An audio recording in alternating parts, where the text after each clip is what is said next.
Good afternoon, everyone. My name is Lori Gagan. I am one of your co-hosts this evening on the Wellness Crusaders slash Main Street Media Utah.org. And I am joined tonight with and by my lovely co-host, Jessica Endicott. And I do believe that Kathleen Halal, our soil girl, is going to be joining us at some point this evening. But before we get started on our beautiful immune system, I'm going to read just a short version of our mission statement as well as our disclaimers. So, the mission statement for the Wellness Crusaders is to educate and empower you to be able to make informed choices for your health, the health of your children, our communities, and our earth.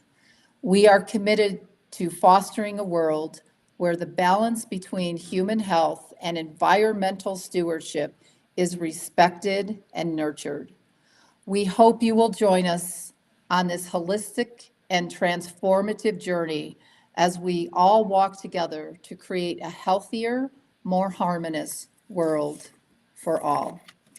And for our listeners out there, we just want you to know that it's important that the listener understands that the role of the health coach is not to be able to prescribe or assess micro and macronutrient levels, to provide health care, medical, or nutrition therapy services, or to diagnose, treat, or cure any disease, condition, or other physical and mental ailments of the human body.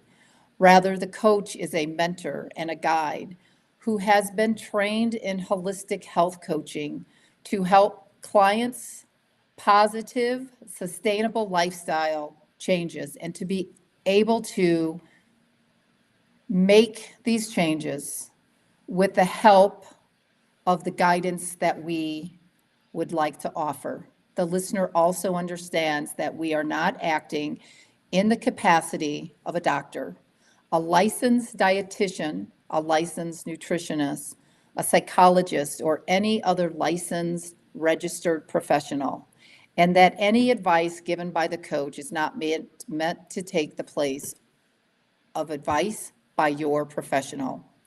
If the listener is under the care of a healthcare professional or currently uses prescription medications, the client should discuss any dietary changes or potential dietary supplement use with his or her doctor and should never discontinue any prescription medication without first consulting his or her doctor. The listener also understands that the information mentioned in our talks should not be seen as medical or nursing advice and is not meant to take the place of seeing a licensed healthcare professional. And with that said, Jessica, I'm going to let you go ahead and start. Woohoo! Thanks for getting all of that out of the way. I It's love so it. it's so fun to be here, just me and you, Lori, so far. We haven't had an opportunity to just have a show together yet. I agree. We've done so much together. We've done so much work together and so much communicating and collaborating that this is pretty fun and awesome. So, Well, I think because we're so like-minded in wanting to educate, our listeners and the people that we are working with as certified holistic health coaches, that our mindsets on the gut brain axis just are so connected. mhm. Well, and it's not just a certified nutritionist, right? We both just graduated with our recovery coaching certificate. Yes, that was a great accomplishment. It was a year went by pretty fast. So, So, yes, yep. So, congratulations to you on that. congrats to you. And you know what? Some people may not even know what amino acids are. So, if they don't know that, they wouldn't even know what a certified amino acid therapist in nutrition and recovery is. So, why don't you talk a little bit about like what are amino acids? Yeah, so we'll talk about so amino acids. which is one of the main things that we do to support people who have mental health conditions and addiction, who are suffering with addiction. And there's Kathleen. Hi, Kathleen. Hello, Kathleen. sorry, I'm a little tardy. I was meeting with a landscaper. I apologize. It's okay. So with amino acids, we are helping the neurotransmitters in the brain. A lot of the times our neurotransmitters get depleted from stress, trauma, addiction, substances like sugar, starches, alcohol, drugs, pharmaceutical medications. And the amino acids are supportive. They are the building blocks that help our neurotransmitters to be able to fire. So these are the chemicals that are in our brain.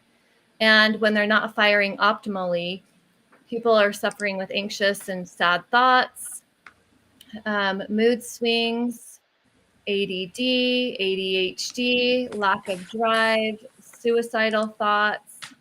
And when we use amino acid therapy, we can help rebalance these chemicals in the brain so that people are thriving and living a healthy, happy life. But so that's what amino acid therapy can do. Both Lori, myself, and Patty are trained coaches with this type of therapy. And so if you are suffering with mental health, and that is one of our biggest factors or biggest drivers, is we want to be able to help anybody who is suffering with mental health, because it is on the rise. Like mental health issues, suicidal ideations, addiction, it's all on the rise. So please reach out to Lori, Patty, or myself so that we can help you with that. Sorry, go ahead, Lori. That was a really awesome explanation. Looks like Kathleen is having some technical difficulties with the video, so she'll join us back. But, when she does join us, I would like to be able to ask her the question, because amino acids actually, like tryptophan, which tryptophan is one of the amino acids that converts over to a neurotransmitter in your brain called serotonin. And serotonin is the calming chemical that allows us to go from thought to thought. So when the soil is toxic, it becomes dirt, which we'll let Kathleen talk about since she is the soil guru. When these amino acids that Jessica was just talking about are depleted from the soil, that means that the foods that we are eating and that the foods that parents are feeding their kids also are depleted in these amino acids. So when they're depleted in these amino acids, what we see, and Jessica, you can attest to this because we work so much with families, we see this huge uptick, 300% increase since the mid 1990s, by the way, in ADD, ADHD. That's not even including the rise of anxiety, which is a word I don't like because I feel that it's a word that doctors like to label people with. And you see like these depressive, sad underlying thoughts of these teens that are now being raised in today's world with these toxic foods. And most parents don't have, Jessica, between you and I together collectively, we probably have a couple thousand hours that we, and you even probably more, together, that we have put into ourselves and educating ourselves, with being able to holistically support people in their journey of health without big pharma. But before I go any further, we see Kathleen just joined us again. Love to see your beautiful face. We can't hear you, Kathleen. Yeah, I turned off my mic, so I won't disturb you. So Jessica and I, when we got started, we were talking about the immune system, and then I wanted Jessica to explain amino acids. But because amino acids are also found in the soil, like tryptophan, which Dr. Don Huber always talks about tryptophan, why don't you give our listeners just some information on what's happening in the soil, which now we look at as dirt, and how toxic it is, and how whatever these farmers are growing in, how they have like, there's no nutrition in it. So let's talk a little bit about the dirt and the soil, because that's technically where everything is starting, is in the dirt and the soil. So why don't you talk a little bit about that? And yeah. Okay, I would say we are all connected. It is all connected all the way from the soil biology to our body's biology to our brains. And that's why I think it's so important that we start thinking about the soil. There's a big difference between dirt and soil. To me, dirt is lacking in nutrients due to years of chemical inputs and extractive farming processes. Like the conventional farming practices with all the chemicals are really extractive processes. With each crop, you're taking nutrients out, you're taking it out, you're taking it out, you're taking it out. And then the chemicals that you're using is stopping the soil life from improving the health and doing what it needs to do to have a healthy ecosystem. So the chemicals are stopping the healthy processes of the biology and the bacteria and the fungi from working together. And a lot of the chemicals, say in Roundup, glyphosate, the active ingredient in Roundup, is a mineral chelator. It was originally brought onto the market as an industrial pipe cleaner because they would flush it through the pipes of these big factories, and it would glom on to calcium and other mineral buildups in the pipes, and then they'd shoot it through the pipe out the back of the building, and it would clean the pipes. It was only after they had been using it as a mineral chelator to clean pipes that they discovered that it also killed weeds. And these ponds outside the backs of these buildings, the first thing they noticed was that it kills weeds as well as cleaning the pipes.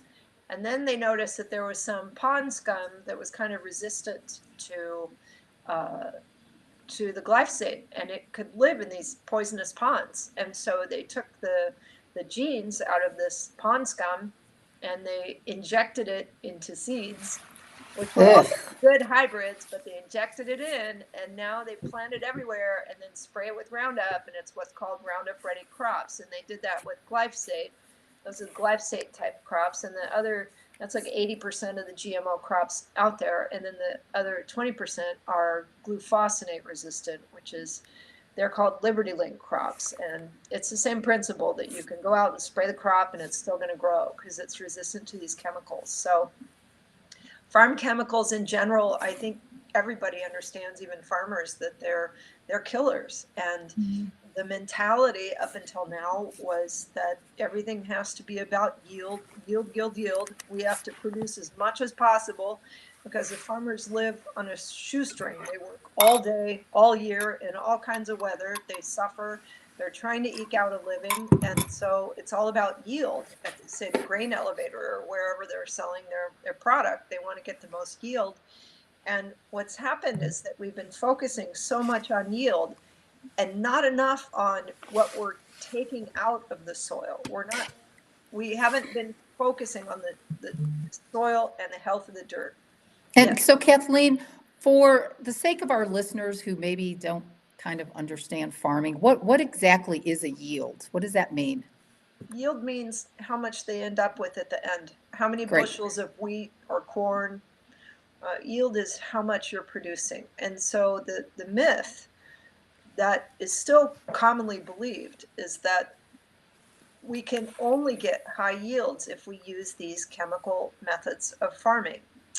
And what farmers are discovering now, who are learning regenerative methods, are that if you stop using these chemicals and you convert to focusing on the soil and soil health, you come out with crops that might have a slightly lower yield, but they have higher nutrient values, and you're doing less damage to your soil, which as a farmer, that's your value of your land, right?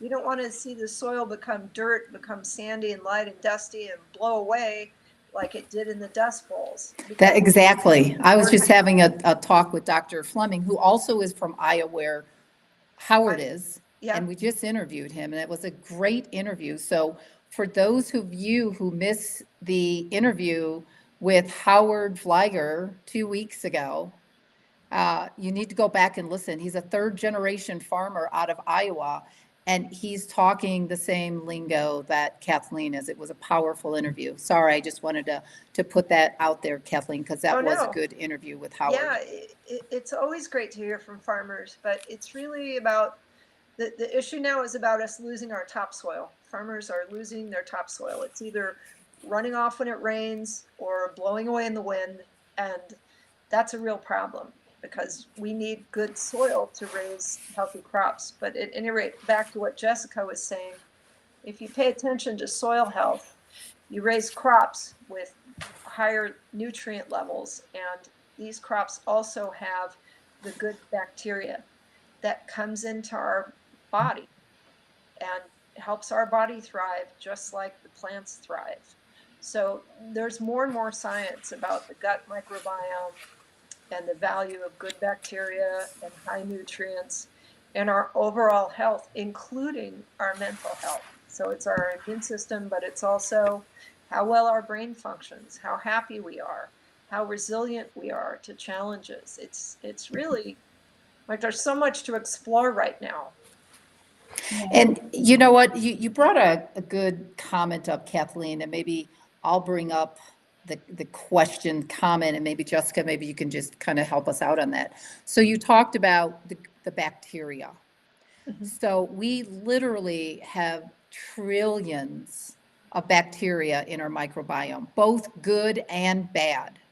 But if we're feeding our bodies with foods that are toxic, with bad bacteria, because the crops are toxic with these chemicals. Jessica, why don't you just explain, like, what does this bacteria do to the human body? And why should parents that have children that may have anxious thoughts, may have sad, overwhelmed, negative thoughts, may be on the spectrum, maybe they're ADD or ADHD, or maybe they're even suicidal, which right now we're seeing a huge uptick. I mean, especially in Utah.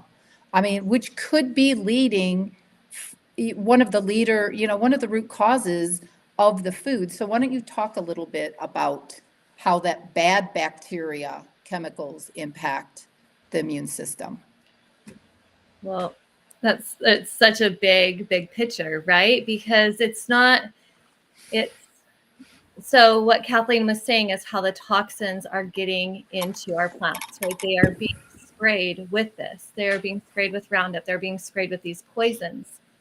And our body is so incredible. It's so innately intelligent. And our immune system immediately recognizes when there is something foreign that is not supposed to be in us. So our immune system, it's not just in our gut, right? It starts in our nose. Like we have an immune system in our nose. Our skin is part of our immune system. Our mouth is part of the immune system, because as soon as something enters into our body, our immune system is like, wait, this is a foreign invader. And what it does is it sends out the army to go and clean up these toxins.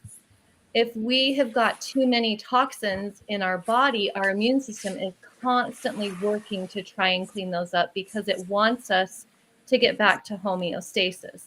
And homeostasis is the normal range. So when you're saying that your body's attacking itself with these autoimmune diseases, I want to get rid of that terminology that the body is attacking itself. The body is not attacking itself. What the body is doing is it's attacking these foreign invaders. The body is intelligent and knows what it's doing, and it's saying, danger, danger, danger. I've got to get this toxin out. So we're constantly feeding it. The immune system is constantly activated. And then this is where autoimmune diseases come in, because there is that increase in these antibodies.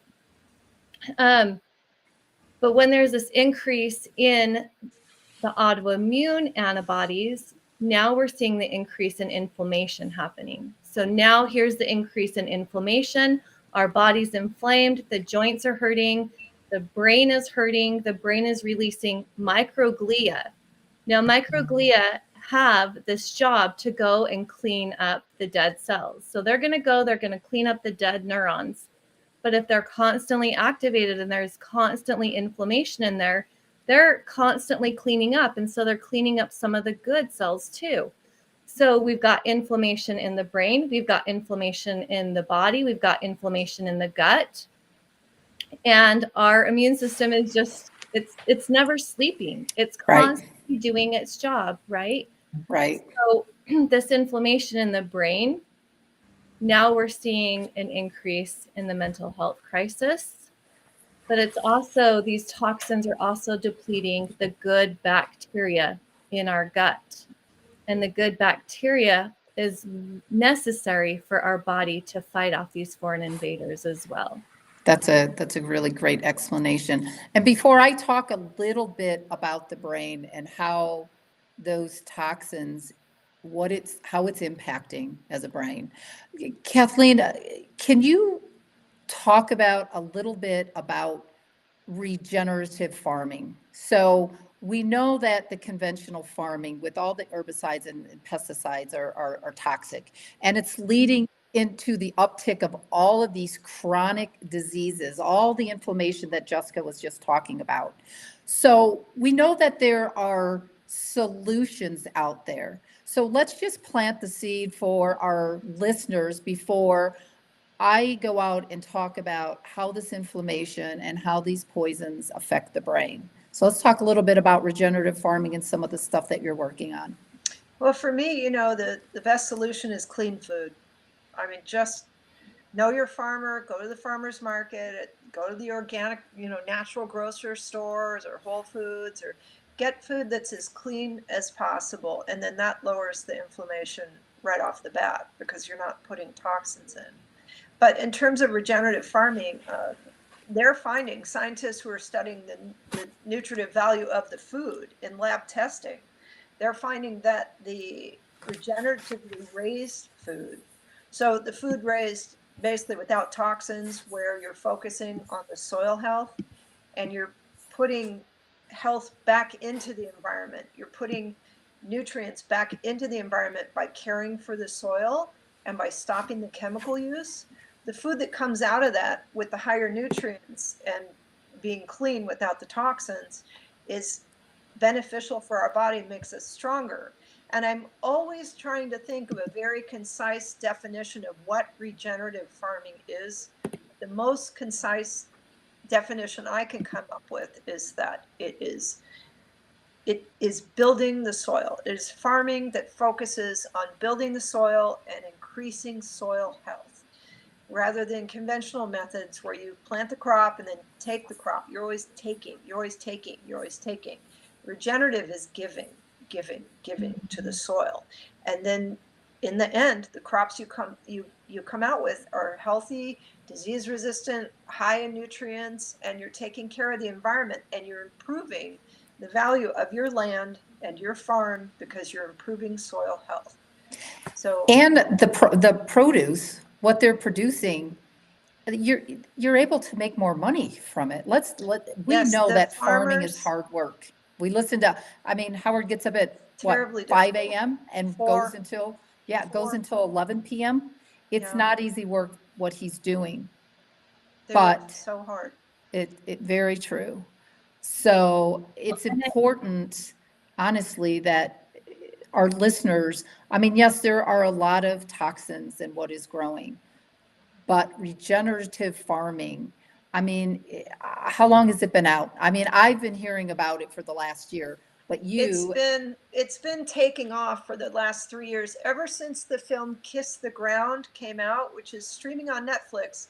Anyone can see it. Just tune into Netflix, check out Kiss the Ground. Is that Gabe Brown? Gabe Brown, one of the farmers who's featured in Kiss the Ground. Why don't you talk a few minutes on Gabe Brown? So people that don't know him, I was even on the phone earlier with Dr. Richard Fleming, who I often interview on my podcast. He wasn't familiar with Gabe Brown. He looked him up and found him in North Dakota. But tell us a little bit about Gabe. You know him personally. Yeah, Gabe's a superhero. I mean, so many farmers are superheroes, but Gabe, well, he was almost ruined by using conventional methods. He was a conventional farmer forever. And the thing is that these inputs are very expensive for farmers. They have to buy the herbicide, and they have to buy the nitrogen, which is petroleum-based fertilizer, and then they have to buy the antifungals and the chemicals that deal with mold and the chemicals that deal with the additional pests that you end up with.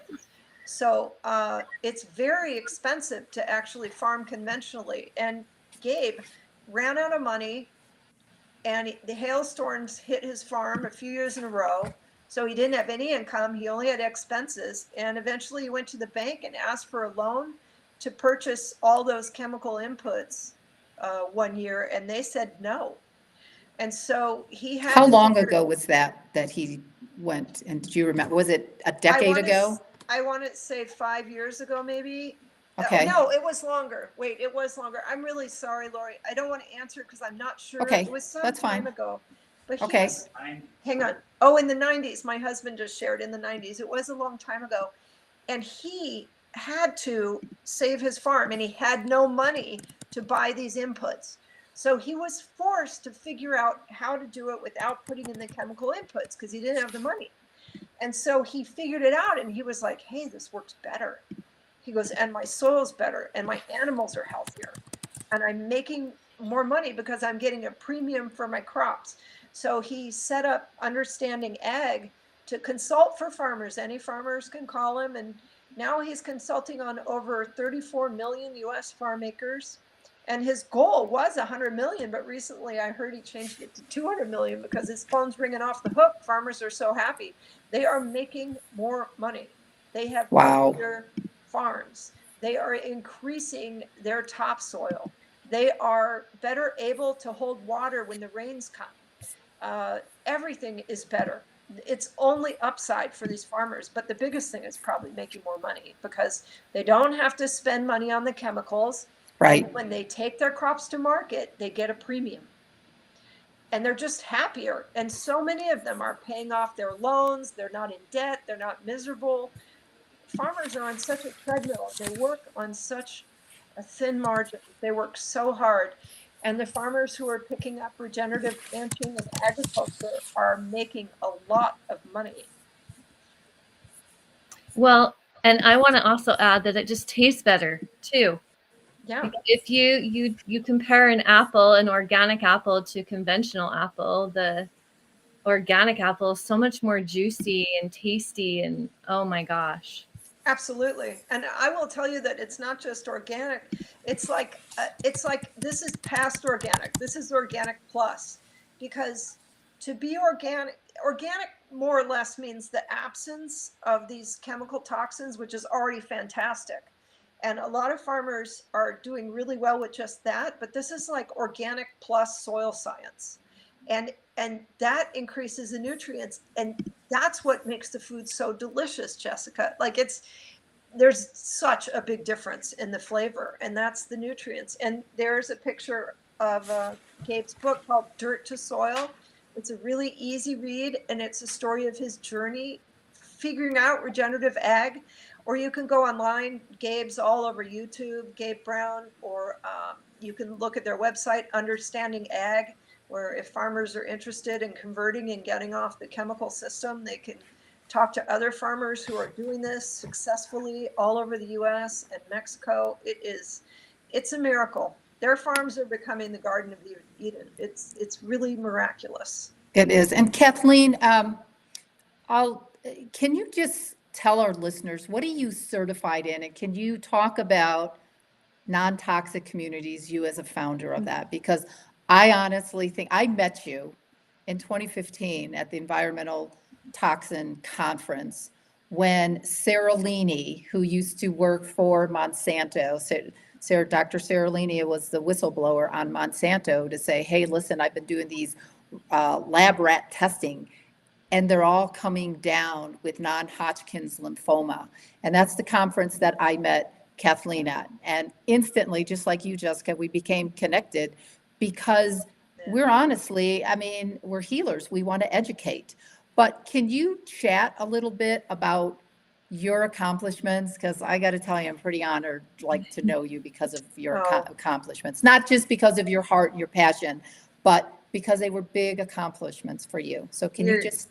You're too nice. I just got curious because my kids were sick. And as Jessica knows, and as you know, when your family's not well, you will do a lot of research to figure things out. And I just started talking to farmers, and I figured out that the poisons that they use for crop science or for raising crops, that's not great for the animals, not great for the environment, not great for anyone. That those are being used on schoolyards, in parks. People use them at their homes, and I just really found that shocking. And I just think it's a very poor choice. That's my mom voice coming out. It's a poor choice. It's poor decision making, and that there had to be ways to figure out how to not use these products and still have beautiful parks and school grounds. I just knew there had to be another solution. So I went out and I learned how to do organic landscaping. I'm certified by the Northeastern Organic Farming Association that takes the healthy farming principles, takes it to landscape. And the program's amazing, and it's taught by professionals who have organic landscaping companies. And I will tell you, of all the regions of the United States, New England has it going on. They Really? are much more aware. They're really ahead of things. They have all kinds of organic landscaping companies all over the place, making a good living. They're very much in demand, and they figured out how to do these things without chemicals. It's a big lie that we have to farm with chemicals, and we have to have chemicals to have beautiful parks or beautiful school grounds. It's just not true. So I co-founded Non-Toxic Communities to share my success in my own city of Irvine, California, convincing our city to adopt organic practices around the kids. And we took that model and we created Non-Toxic Communities so that people can go for information in their own community and figure out, learn about how we did it, figure out how they might be able to do it in their own community, approaching City Hall and finding a group, and, approaching, professional organic landscapers. It depends how far you want to go. But to me, it's all common sense. It's all common sense. Eating clean, understanding how things are farmed, taking care of our kids, taking care of our environment. That's what drives me. I mean, that's what drives really all of us. But the thing is, there's this big information block out there. There's this big myth that you just have to have Roundup. Have to have Roundup or everyone's going to die of dandelion exposure. It's like, it's silly. It's untrue. It's silly.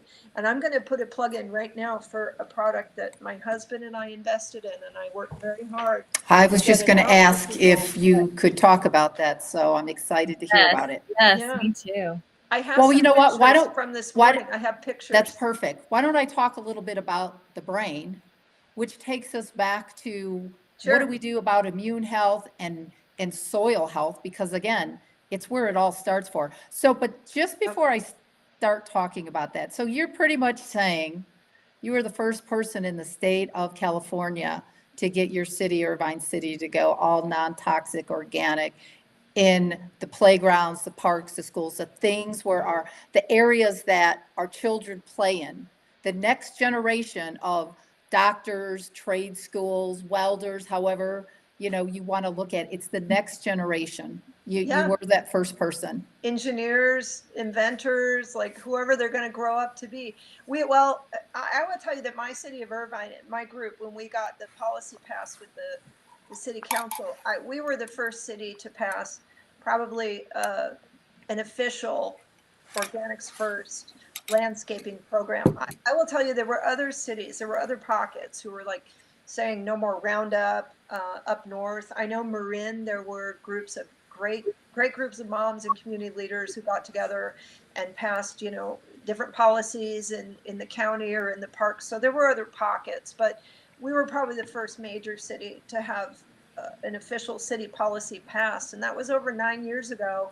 My city still has the most beautiful parks anywhere on the planet. And they're probably even more beautiful than they were before. And that's been over 9 years. They have the organics first policy. The ducks in the little streams aren't exposed to poison. The dogs aren't exposed to poison. The kids aren't exposed to poison. The toddlers can roll in the grass. And our parks are more beautiful than ever. And I'm very grateful to the city council who decided unanimously to stop using toxic products to landscape. You just don't need to. Agreed on that. And for listeners out there, in about a half an hour, 45 minutes, we're going to be open up to callers. We'll announce the phone number. We'll put it up on the screen for the people who are watching opposed to listening. And for anybody who wants to send in an email question, you can send in an email to info@thewellnesscrusaders.com. Again, that's info@thewellnesscrusaders.com. I know that I've got some of my followers who don't really want to talk on the phone. Maybe they're just slightly a little bit shy, and so they prefer to email a question or two in.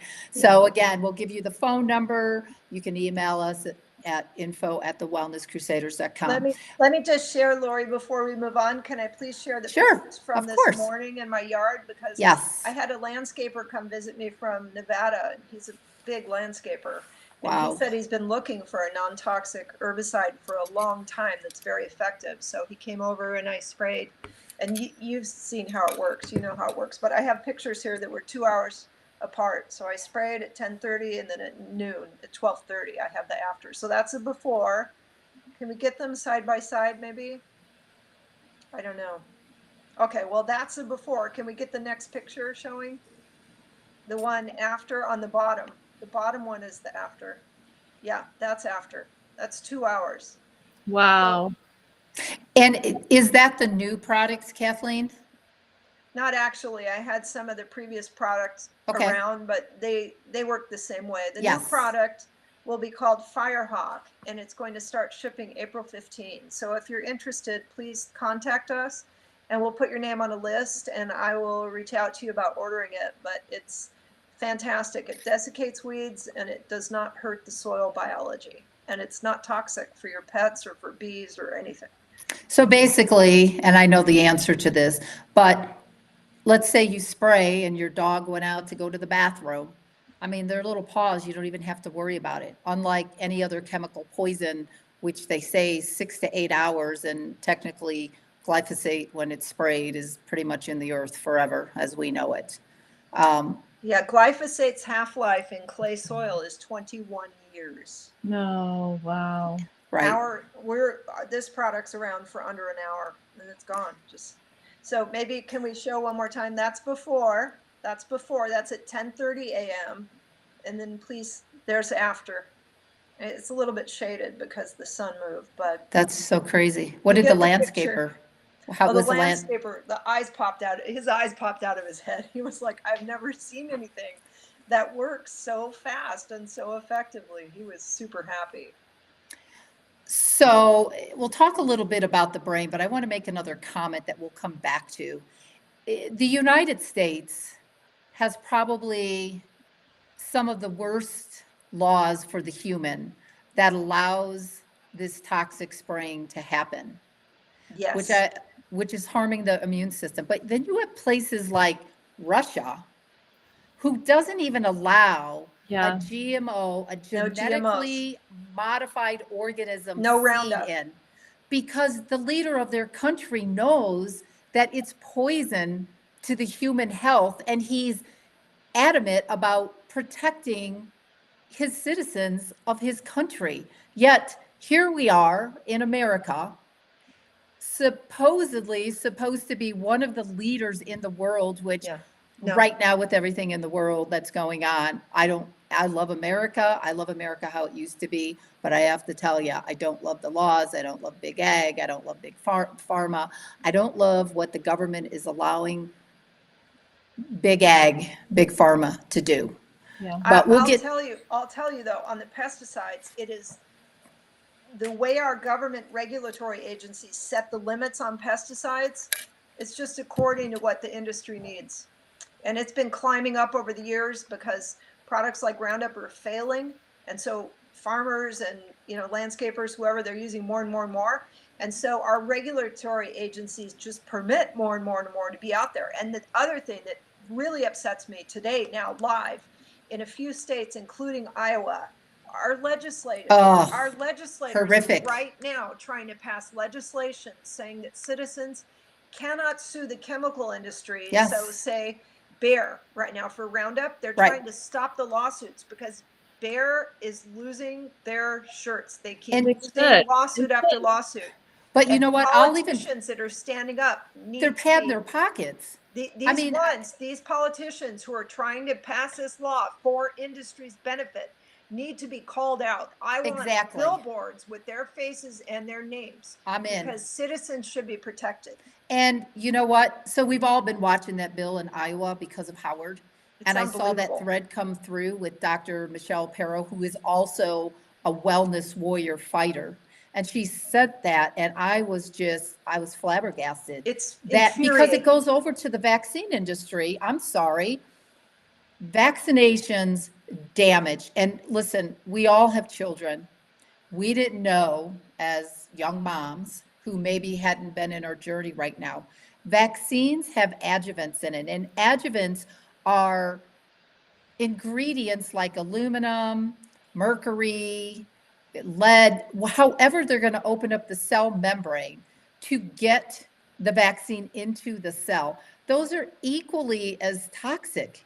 And now, because we can't sue the vaccine companies when children, babies are vaccine damaged. And listen, I'm all for it's your choice. You can choose, but I'm also 100% on parents should be educated before they're allowed to make that choice. But it puts us into the same situation where big ag, like big pharma, have so much money to pad the pockets of these senators and these House and the governors. Shame on you. I don't care. We're in Utah. So, Cox, I am calling you out. Shame on you because we know what you're doing with all of the mosquito spraying in the state of Utah. And you have doctors like Dr. Menick, which Kathleen, I'm going to meet with him next week. I'm going to drive out and meet his medical doctors. But I'm going to call all of these people out. Shame on you because you're responsible for the harm on human health and you're responsible for vaccine damage and you are equally as responsible from some of the deaths that happened with big pharma and big ag. And so that's all I have to say. But with what you said, I'm going to switch over to the brain because I want to plant a little seed for our listeners. And I'm sorry, this really just riles me up. So you're so passionate about it, and you should be, Lori, because it's lives. It's lives. Our lives, our children's lives, our grandchildren's lives, our friends, our family. They're being impacted, and we've seen it. Like we've seen it within our own family units. You know, right. It's bull crap. It's BS. That's a better word. It's a better word than I would have used because I would have called the word out. Come on, I'm trying to be classy here. And so my grandma told me today, she's like, Jessica, you need to stop using those swear words and be classy. Oh my goodness. I probably need How to talk cute. with her. Yeah. So let's bring it around to the brain. You know, it's the computer of what operates our entire body and our thoughts, from blinking to moving your fingers to walking to talking. It's everything.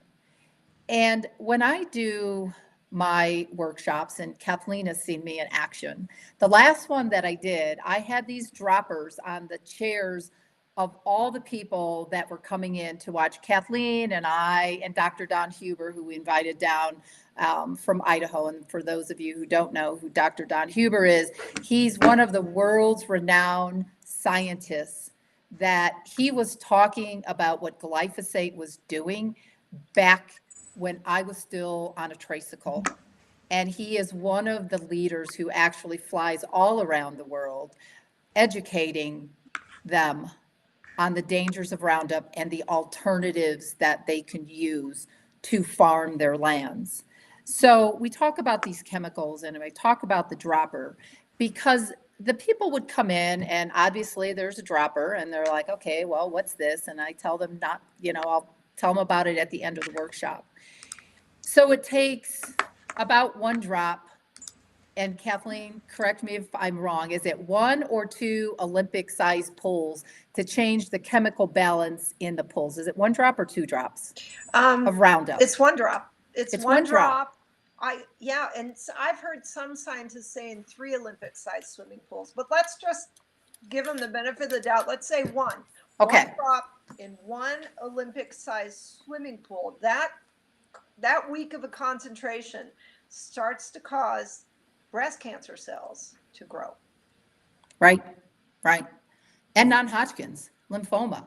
So I would have it on, and then we would have up on our slides kind of showing the science, proving the science, showing the data, talking about all the amino acids that our brain is deficient in, the computer of the body. And at the very end of our talk, I would tell them to pick up their dropper. And I said, how many of you in here would be willing to take this home, go in your garage, if you're somebody who uses Roundup or 2,4-D or Liberty or glufosinate or all the other 10s of 20s and 30s of herbicides and pesticides, take 1 dropper, put 1 drop on the end of your child's spoon or your grandmother's spoon or your grandfather's or your spouse, and put it in their mouth, 1 drop. How many of you would do that? And of course, all of them are like, oh my God, I would never do that. I said, but that's exactly what you're doing when you're buying these foods that harm our immune system. Yeah, would you put it on their cereal? Would you put it on their cornflakes? Well, look at General Mills. It's already in General Mills. They've already showed and proved the science. Everything. So how does it harm our brain? So amino acids, our body does not make amino acids. What are some of the amino acids? We talked about tryptophan, which converts to 5-HTP, which converts to serotonin, which is the calm in our brain. And there's other calming amino acids like GABA. And what they do is they keep our body calm and able to make good decisions. And so when these chemical poisons like Roundup, 2,4-D, all the others, heavy metals, they cross our blood-brain barrier. Our cells are only about 1/2 of a hair thin. And we know that glyphosate, which is the active ingredient in Roundup, that other scientists like Samsul Adams, Stephanie Seneff, have already proved that it's a water-soluble toxin, meaning that it can cross over a cell membrane and it can poison the inside of a cell. What's in the cell? You have what they call the mitochondria, which is the energy of your body, but more importantly, the energy of your brain. And you could have 8,000 mitochondria in one cell. You also have your DNA and you have your nucleus. It's everything that your brain needs. And it also makes these chemicals, neurotransmitters that we're talking about. So dopamine, serotonin, GABA, norepinephrine, all these things that we are seeing a deficiency in what is happening with our brain emotions. And then what do? You go to the doctor. And if you're a mom, we all know moms are overwhelmed because they're wearing multiple hats like we all do. We're all moms. 2 of us are grandmothers. And so we all continually have on multiple hats. We get up and we work. We're going to bed and we're still working. We're overwhelmed because we're trying to do so much that some moms out there, or even dads, because there's a lot of single parents out there, but even dads, and even with, people who are married, you're overwhelmed, your body is wearing out, your immune system is starting to be compromised. Then you go into your doctor, and it's not all doctors, but there are some conventional medicine doctors, I'm sorry, who should not be talking about the brain. Listen, I'm a Dr. Amen, brain certified health coach. I have probably 1,000 hours in studying about it. Some of these conventional medicine doctors, they never learned it in college, in med school. They never go back to learn it. Why? Because they're busy being doctors. Those type of doctors, honestly, should probably be treating broken legs, broken arms, whatever, but they should not be treating the brain. Why? because the brain is not about big pharma. It's not about Ritalin. It's not about Prozac. It's not about Effexor. It's not about this. It's not about that. It's going to the root cause, which is the gut. I mean, the gut brain axis, if you think about it, your brain consumes about 33% of all the calories that you eat, but 100% of the toxins. That means if you're going to be a risk taker, if you want to play Russian roulette with your brain, and you're willing to take a drop, one drop, put it on the edge of your spoon, put it on your food, guess what? It's going to permeate the blood-brain barrier. And then what are you going to get? You're going to see the uptick in anxious thoughts, in sad thoughts, in suicidal thoughts, in digestive issues, in IBS, in IBD, in SIBO, all of these autoimmune diseases that seem to be thrown in one big bucket. But conventional medicine doesn't go back to root cause like, hey, what foods are you eating? Are they organic on the Dirty Dozen? Oh, what's the Dirty Dozen? Are they clean on the Clean 15? Oh, well, what's the Clean 15? How does my digestive tract affect my brain? Well, your brain's consuming 33% of the toxins and 100% of the toxins because it's consuming 33% of the calories that we're eating. What's on the end of your fork matters. Yep. Absolutely. And that is what we are trying to get across. It starts in the soil. Why? Because soil is dirt. You bring that dirt home with you, that poisonous dirt, because you're buying conventional produce and you're bringing it home and you're stocking your refrigerator and you're stocking your pantries, which brings me to another just quick point. We also interviewed Suzanne Roth-Paul. And Suzanne Roth-Paul sent me her free complimentary ebook for anybody who wants to email us at info@thewellnesscrusaders.com. We will email you her book, Poisons in the Pantry. It is a beginner level book that will tell you how to get the poisons in the pantry out. Listen, we all know that not everybody can go to natural grocers or Whole Foods to do grocery shopping. But did you know that the 12 dirtiest foods, things like apples and grapes and cucumbers, that if you can't afford to buy them organic, then you choose something off of the Clean 15. And we will send you that information if you email at us. So the Clean 15, I like to focus on the Clean 15. Listen, those are the foods that you can eat conventional. Yeah, Those are the foods on your standard grocery list, even though they're still not going to be 100% pure clean. They're not. They're just not. You But- know, for a food idea, for a show idea, Lori, I would like to do this. I would like to have a whole show about how you can get organic foods more affordably. And that's even in Costco. And listen, none of us are really, Walmart. We're not involved with Costco. Walmart. Even Walmart, and I don't like China, but even Walmart, I mean, it's not putting all the stuff out there that Target. I won't even walk into Target, even though Kathleen knows that. I won't go into Target because I don't like how they market to our children. But they're still doing the best that they can. And that's a great idea, Kathleen. So we talked about the microbiome, how it's in 80% of your immune system is in your digestive tract. So if you're feeding like Jessica was saying, what's on the end of your fork matters because it's also feeding your immune system. And if you're feeding the immune system all this bad bacteria, before you know, the flowers are being drowned out by all the weeds because you're suffocating them in all the poison. And it's all interconnected, which brings us back to Kathleen's specialty, what's happening in the soil versus what's happening in the dirt. And that's where we really are. So I'll kind of be quiet and let one of you take over from here. Well, I thought it was, okay, so the blood-brain barrier.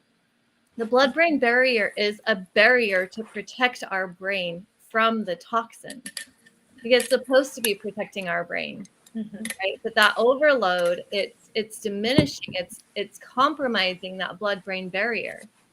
And I just thought that was like so so important to mention because you kept talking about the blood-brain barrier, but I don't think people realize the importance of that blood-brain barrier. Yeah, Jessica, why don't you go into it a little, because it's not like a barrier, it's not like a wall. Can you explain a little bit what it is?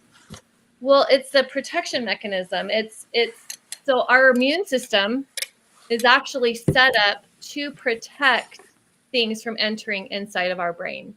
And it's set up to protect these chemicals, these toxins, but it can't do it if we are constantly feeding it to the brain, because only certain things are supposed to enter our brain. That's the nutrients, that's the minerals, the vitamins, water, blood, and just the essential body systems are supposed to be entering our brain, not these toxins.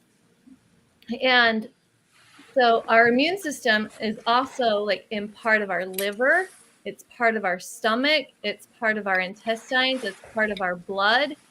And the immune system is trying to clean up all of these toxin overloads, these toxic burdens. But when it's compromised and it's overworking, things are going to get through. Things are going to get through that are not supposed to be through. Yeah, because the junctions get looser, right, in the gut, and also Tight junctions. in the blood-brain barrier, right? Right. Right. It And loosens so up, we have the villi. So the villi are like little carpets, right? So you think about a plush carpet, how it has all of these hairs, right? It has all of these luscious fibers. But when these toxins are going in through the villi in our intestines, and they grab the good nutrients and they pull it into our bloodstream. But the more that we're getting toxic overload, they're getting diminished. They are breaking down. It's like when you walk over a carpet many, many, many, many times, right? That fiber, it breaks down. So now these little spots where the food could not get in before, where the toxins couldn't get in before, now they have these big holes. They're leaking in, they're getting into our bloodstream. It's penetrating areas they shouldn't be penetrating, getting into our tissues, sitting deeply inside of our tissues, inside of our brain, inside our organs where it's not supposed to be. And so, go ahead, Lori. No, go ahead. I was going to add to what you're after. No, and what you're saying. so see there again, our beautiful, beautiful body has these mechanisms set up to take care of us. And now our immune system is still trying to clean up. Like it's working its butt off constantly. And Jessica, you have a couple of clients that you have been working with right now, specifically on amino acids, what our body doesn't make. And I've read some of your testimonies, and it's like once you remove the toxins from the food that they're eating, and you're adding in the amino acids because they're not getting them from the foods. I mean, tell us what happens, because it's your story, and it's pretty powerful in how short of a time that you can fix the way somebody is feeling. Right. So the amino acids that we use, they do penetrate this blood-brain barrier. So they are one of the good foods, good nutrients that are supposed to penetrate the blood-brain barrier and give because they're supplements. They're not big pharma medications. Right. And they are things that we can get from our food when we're eating good, healthy foods, right? But the amino acids immediately enter the body and penetrate the blood-brain barrier and go into the brain and start releasing neurotransmitters right away. So some of my clients that I've been working with recently were, like, the one was very suicidal. She was incredibly suicidal. She wanted to end her life, and we got her on 5-HTP. Well, within 20 minutes of taking 5-HTP, the brain settles down. It calms down. These thoughts start to go away. These ruminating thoughts, we start to run away with the stories, right? There's a lot of stories that happen when we're depleted in serotonin, and there's all the what ifs. Well, we already have 70,000 thoughts a day with 81 different ways of our brain interprets all of those thoughts. So throw this into somebody who's depleted with serotonin, and that's just magnified. That's just exponentially magnified, right? So those thoughts are even more intense for these people. But within 20 minutes, those suicidal thoughts started to go away. And checking in a week later, no longer suicidal. The suicidal thoughts are completely gone. They feel like they have their life back. They're living life again. They're outside. They're in, instead of being in bed. So that's one of my clients. Another client I had came to me, and I shared this on the show with Christina, but came to me and didn't know their name, didn't know how they got to me. Wow. Lived. And so I'm assessing the situation, right? I break out my oxygen, my oxygen monitor. I break out the blood pressure monitor, and like I'm taking their vitals and just checking in and seeing what's going on. And then immediately I think theanine. I need theanine because theanine is neuroprotective. And theanine is a supplement. It's an amino acid supplement. And it works on the GABA. We're not talking big pharma. So yep, and it works with the GABA receptors. But I knew that this client had a lot of stress too, and they had a lot of trauma that they were going through. And so theanine is neuroprotective. So I grab the theanine and I give them 4 theanine. And within a half hour, they were back. And I fed them too. I made a big, powerful protein smoothie with all of the good, healthy brain vitamins. And within an hour, they were back to themselves. They were completely coherent, working with me and communicating with me, knew where they lived, knew their name, knew how they got there, could recall everything about the day. That's powerful. Had they ended up in the hospital or at an emergency room, God only knows what they would have been given by Big Pharma. Right. Well, they could have been sent through like extensive testing too, right? A brain scan. They wouldn't have been fed the nutrients right away that they needed. They would have gone, because when you go to the ER, they're not feeding you. Like, no, you don't get any food for how many hours until they've run all of the tests on you. Right. And by that point, the brain is going to be even more starved. Yeah, because it starts shutting down. And, it kind of goes, so I interviewed Dr. Richard Fleming last week, and I interviewed him on the heart. So pericarditis, myocarditis, what's happening with cholesterol. He wrote that book, Stop Inflammation Now, which I think that every household should have it, because inflammation is root cause of all the diseases out there. Anyway, the way he described the cholesterol, and I think I sent Kathleen, sent you this podcast in there. So we go and we're hearing about all these ketogenic diets. And yes, protein is very important to the body. However, you're getting your protein source, always making sure it's organic, grass-fed, grass-finished, wild-caught if it's fish. If you're a vegetarian, a little harder to get. You can think of things like organic hemp seeds, stuff like that. But how he explained the cholesterol, we were talking about angiograms and how angiograms are not capable of seeing heart disease. And how he explained it was a really good analogy, but I kind of revised it using the Pac-Man mentality. So basically, he says what happens is that when we're eating these saturated fats, and the saturated fats could come from grass-fed, grass-finished, we still don't know. Conventional is worse than grass-fed, grass-finished, but we're eating foods that are high in saturated fat, which is harmful to the LDL. He says what happens when your immune system sees that there is an underlying heart disease and the cholesterol is in the tissue wall of the arteries, and somebody's saying it feels like they're having a heart attack or they feel the stress attacks, they end up going to their doctor, the emergency room, and the first thing that they want to do is an angiogram. But because the cholesterol is in the heart tissue wall, An angiogram is incapable of seeing heart disease. So they look at it, and what ends up happening is the doctor will say, oh yeah, well, we don't see any heart disease. Why? Because it's in the tissue. And until the Pac-Man start eating up all the cholesterol, all the bad cholesterol from bad saturated fats, it's starting to eat it up. And what they do is they get stuck in the tissue wall that an angiogram is incapable of seeing. And what happens are these white blood cells are eating this bad cholesterol, and they're plumping up, and they are getting sick until they clog up the tissue wall of the heart, and it begins to expand into the actual artery, which is where an angiogram could then see heart disease.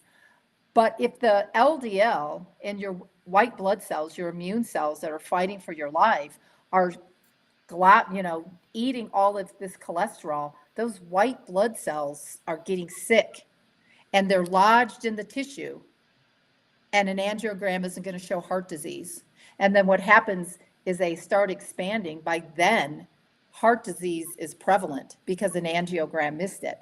But we talk about, the toxic foods that we're eating. When you're not eating, a grass-fed, grass-finished, organic, regenerative farming, something that is not grown where they're feeding the farm animals, GMO corn, GMO weeds, all the food, antibiotics, all of this stuff, because guess what? When they feed the farm animals these toxic, poisonous foods, you're digesting it, which means that your brain's consuming 33% of the calories, but 100% of all the toxins. And we go back to this, this circle where we go from toxic dirt, toxic plants, because the dirt is sick, to then they go to the market, to they come home, they go to our pantry, and it's this vicious circle.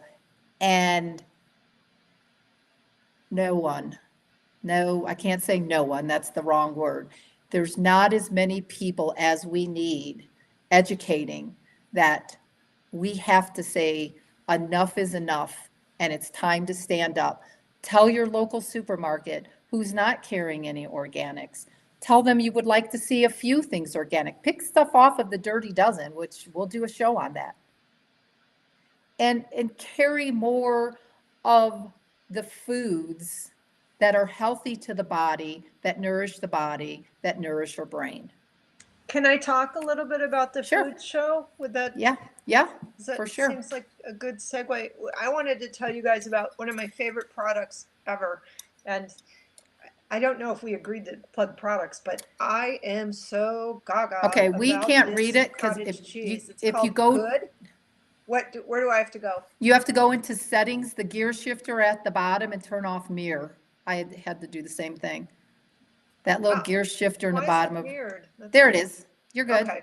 Because anyway, it yeah. automatically goes on like that. Now we can read it. This is fantastic cottage cheese. Good culture. I went to the food show in Anaheim. It's called Expo West, Natural Foods Expo West, and they have it every year. And it's this huge, crazy circus that takes over Anaheim. It like dwarfs Disneyland in the crowds. It's insane. And it's so much fun though, because all the organic and natural products come, and they all present their products, and 70,000 people come to see it. Wow. And it's just rows of booths of food products, food from Italy, foods from the US. Some of it's questionable. They had Impossible Burger there, which is struggling on its last gasp. Well, hopefully they'll be by the wayside soon. I think so. But there are also really good products, and there are organic regenerative products like this cottage cheese. Oh, brand. good. Can you bring it closer to the camera? Can we Yeah. see the regenerative? Let me see where it says on the label. Hang So on. Kathleen was sending me some It's pasture pics. raised. Wait, Okay, there, pasture. Let's see, pasture raised. pasture raised. No. Anyway, and organic. So this is what I was talking about earlier about the regenerative farms that are supplying these foods are going further than organic in terms of understanding the soil health and respecting the soil health and building it. And this I love cottage that word, cheese, respect.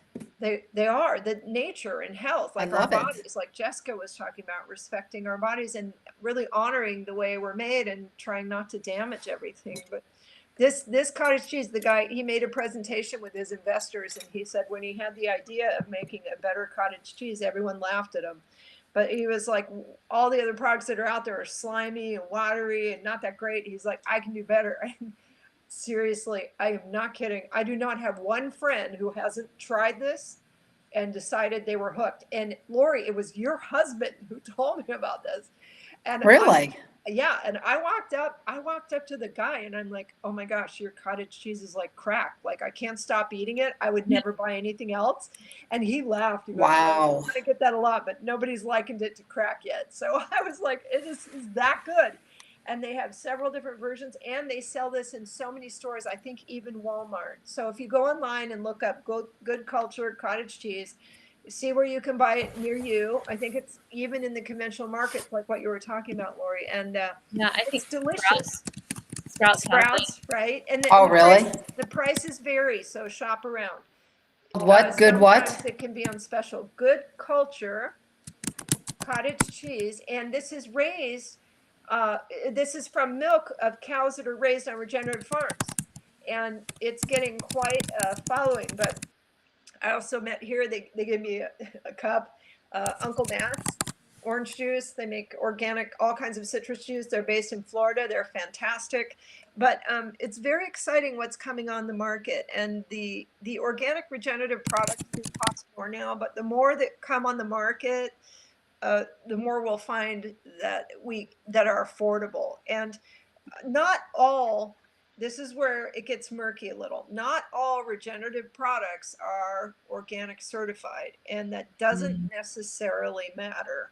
And that's where a little bit of research comes in, because the farms may not be able to afford the certification, or they might have one tiny reason that they can't be certified organic. But in my mind, you want to look for regenerative actually before organic. But we'll have a whole show on what to buy, but I just wanted to recommend this cottage cheese because it's crazy delicious. And I think we should all, when each of us finds something that's really special, we should talk about it.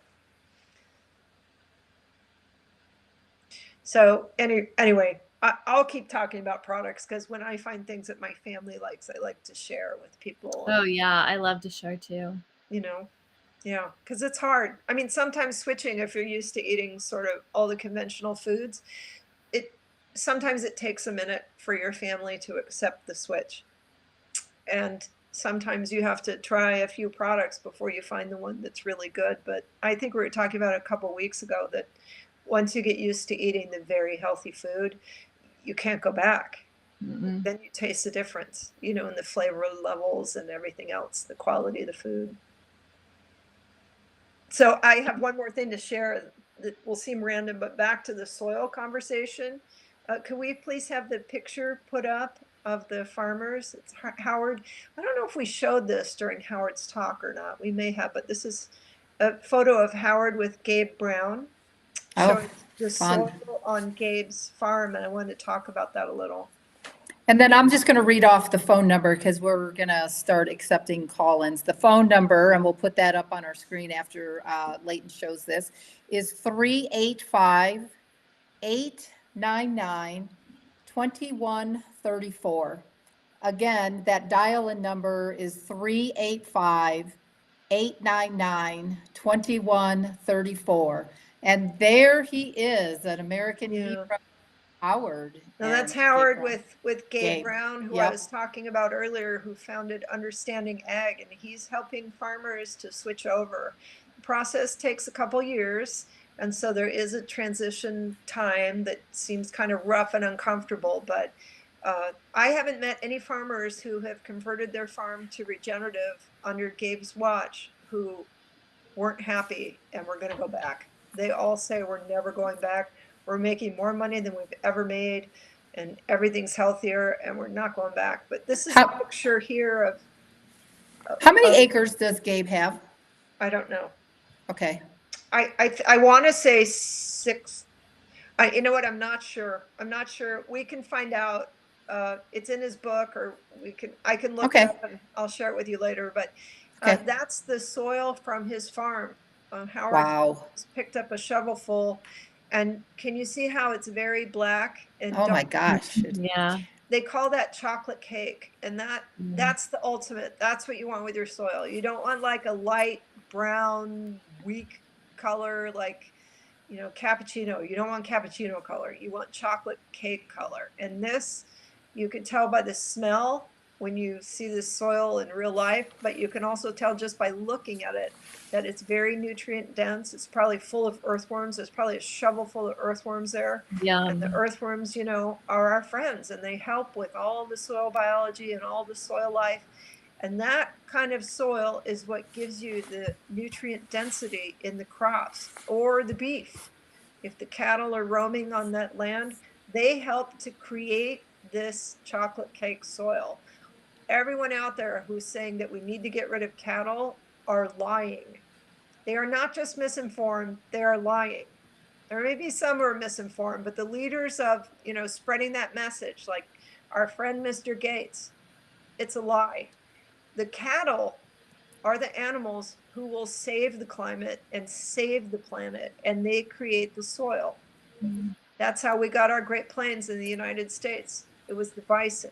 So Kathleen, can I Mhm. ask you a question? Because you just made a really important comment. So you think saving, like, the farm animals aren't responsible for the climate. Would you course not. say that all of the chemtrails could possibly be responsible for the ozone breakdown and the climate change? I'm just going to put that out there. I That's a have to whole tell nother you, topic. yeah, that's out of my scope of expertise. I don't know, but I will tell you that the chemical intensive farming, the conventional methods, all this Roundup use, that is definitely contributing to the issues with our climate, because when you do that, you stop the ability of the soil to be able to retain carbon. Carbon is held in the soil through the plants. Grow the plants, and plants take the carbon in, and then they spit out sugar. So they feed the soil biology, and the carbon is stored in the soil. But you need the healthy plants to get there. When you spray the ground with these chemicals and you do things like plowing the soil and so on, you break up all the life and you stop that activity of pulling down and holding the carbon. So yeah, conventional means are really hurting us in a lot of ways. And I would say the damage to our environment that might be coming from animals is from what's called confined animal feeding operations, or CAFOs, like Tyson chicken, when they have barns of like 10,000 chickens who never get to see the sun and never get to go outside. That creates a lot of pollutants. It destroys our environment and hurts the environment. And the pollution kills the soil and our river, waterways, and it just causes so much damage. Or for cattle, they have CAFOs for cattle. Maybe all of us have driven past one. It's a horrible smell. They're all in their pens. They're miserable. They're pumped full of antibiotics and drugs. They're not healthy, and that destroys the environment. That kind of irresponsible industrial farming, that is what's causing the problems with the climate, or contributing. That's a contributor. So Not the healthy cattle on regenerative farms who move around and create topsoil and are a part of the ecosystem, like in nature. It's when you take them out and you cram them all together in industrial farms to make a buck, to sell cheap burgers. That's what's ruining our planet. And you feed them GM soy, GM corn that you raise, you pollute all these acres of land, you spray it all with Roundup, then you have to truck it, right? You got to transport it. So you're trucking it to these animals who are in these sickly, confined areas for cheap meat. It makes people healthy, makes the planet, unhealthy, makes the planet, unhealthy, and the environmental runoff and the toxins are unbelievable. We have to change off of the industrial food system. That's the problem. I agree. And then I'm going to add to that. So because Main Street Media Utah is based in Utah, there's a website you can go to. It's saveourgreatsaltlake.org. And there are a bunch of citizens in the state of Utah and Dr. Mitch, so Kathleen, you've chatted with him, and they are actually fighting against the mosquito spray that somehow got passed through the legislature here in the state of Utah that is allowing these chemtrails. And so when I brought up the chemtrails, we look at these crop dusters, whatever type of planes are spraying all of these toxic chemicals in the air. Just look up in the sky and you can see just the off-gassing that they're doing. But what's happening in the Great Salt Lake is the marine life is dying because of these chemtrails and all of the mosquito spraying that they're doing. And then we interviewed Elaine and her dad, about a month ago on how sick his daughter is. And it's coming with these chemical sprays. So, not only are we getting it from the foods and the water that we're drinking, we are also getting it from these chemtrails, from the planes that our states, and we know for a fact in the state of Utah, but that the government is allowing them to do in our states, which not only is harming the immune system, it's killing the marine life and all of the other farm animals. Well, I'll tell you that at least in terms of mosquito pesticides, the organic methods are more effective. Like, it's just a choice. It's a choice of whether to buy the toxic gas or to use organic methods to control mosquitoes.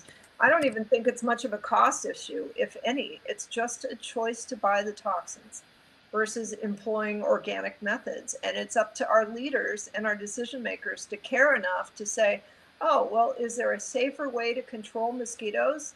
Let's look into that.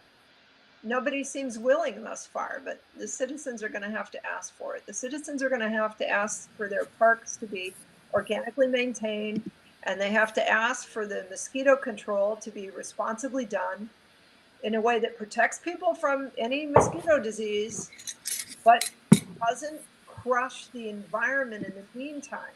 Mm-hmm. Yeah, I loved what you were saying too about, it's not just the plants that are affected, it's the worms, it's the cows, it's we need all of it. We need each other. We need the animals. We need the worms. We need the bugs. We need the bees. We need everything. And when we are buying the meat at the grocery store that's not organic, that's not grass-fed, that's not pasture-raised, that's not any of these things, we are supporting those animals being inhumanely raised. We are supporting the torture of those animals, and we're supporting the depletion of our soil. We're supporting the depletion of our environment. We are supporting that. So it goes beyond like the price of it, right? It's the ethical standpoint that you want to take. Like, knowing this information now, I want to challenge our listeners to go and look at that meat. Like, go to the grocery store, look at that meat, and can you now mindfully pick that meat, knowing that these poor animals are being harmed to give you life? Yeah, we need to work hard to connect our viewers directly with ranchers so that there's a cost-effective way to support ranchers who are raising meat that's good quality. Right. And the animals have a good quality of life. Yes. They're being taken care of. They're being treated with love and respect. And yes. Yeah. And, I think that's Jill Watson. She's one of the founders of Main Street Media Utah, which gives us the platform to pretty much say what we want when we speak the truth. Because you're not going to find on any other show, KSL, any of the other radio stations out there, you're not going to find the truth. And the truth is not only about the truth we're trying to spread on health and wellness and soil health, it's the things that all of the other co-hosts, our other colleagues are doing, like Steve Ace and Roy. They're spreading the word in the state of Utah on the truth on what's happening with our elections. Although it's not my talk, they're talking good things and they're talking the truth. So Main Street Media Utah.org has given all of us, whether you're on the political side, whether you're on the health and wellness side, they have allowed us to have the platform to speak the truth. And you're not going to find it on KSL. You're not going to find it on anything out there. Why?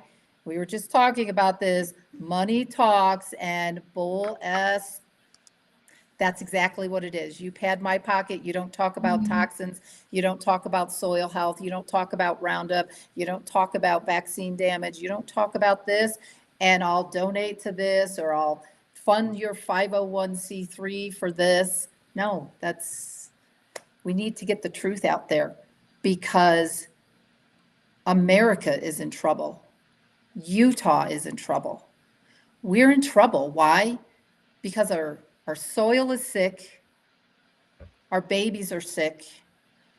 Our toddlers are sick. Our kids are sick. Our teens are sick. Our young adults are sick. Our grandparents are sick. And big pharma is not the answer.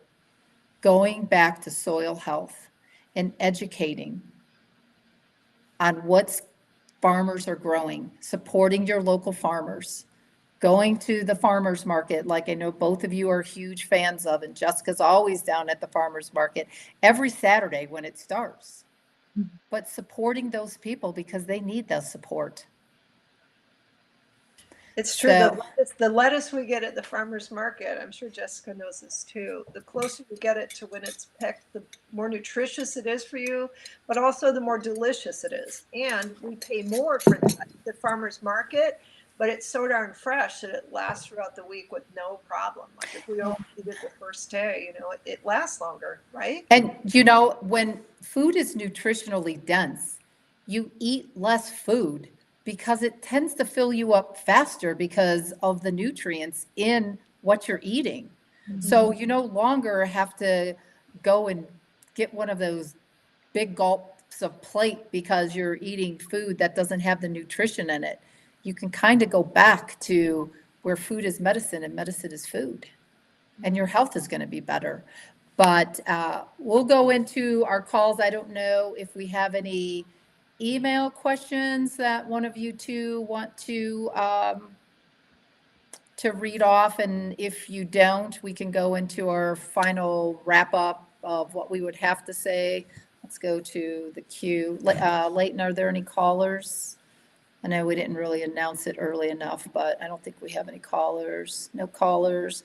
Any emails? Any other comments, Jessica and Kathleen, that tidbits of information? Jessica, I want to ask you, I want to hear more about this, because I think a lot of people are suffering with things like depression especially. Things are so stressful right now in the economy, wars in the world, politics, whatever it is that's worrying you. I think there are a lot of people out there who need to hear that there are alternatives to drugs. And what I'm amazed by hearing today is that, well, I'm not that familiar with depression and depression medications, but when you talk about these supplements being so beneficial, even in 20 minutes, especially when combined with food or things like that, it makes me think of the old days when, if someone had like a shock in their life, if they went to see their grandma, they'd sit them down and give them a cup of tea and a sandwich. Do you remember that? Yep. Well, okay. Yeah, it's interesting. And it's amazing that you said that, because theanine comes from green tea. So theanine is a natural calming amino acid, right? But it's found in green tea.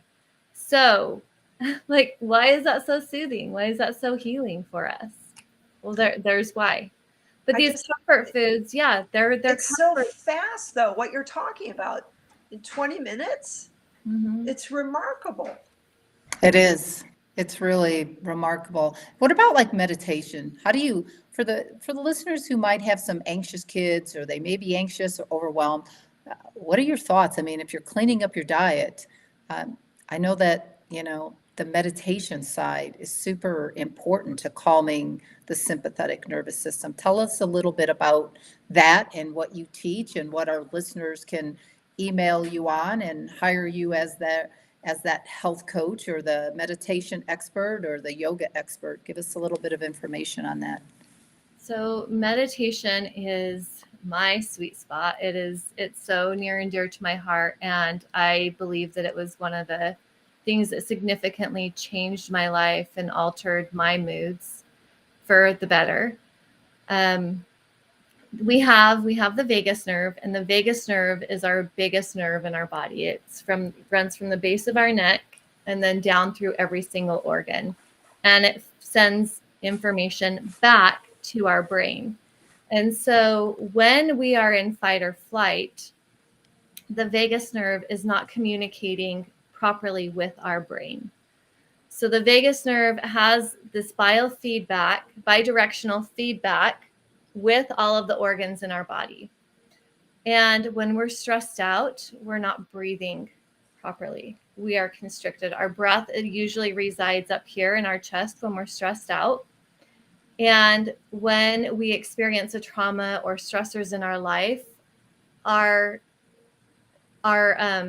nervous system shifts into sympathetic state. And the sympathetic state is, I'm not okay, we're gonna die, I've got to flight, I've got to flee, or I've got to freeze or faint, right? And so when we take deep breaths, it actually massages this vagus nerve.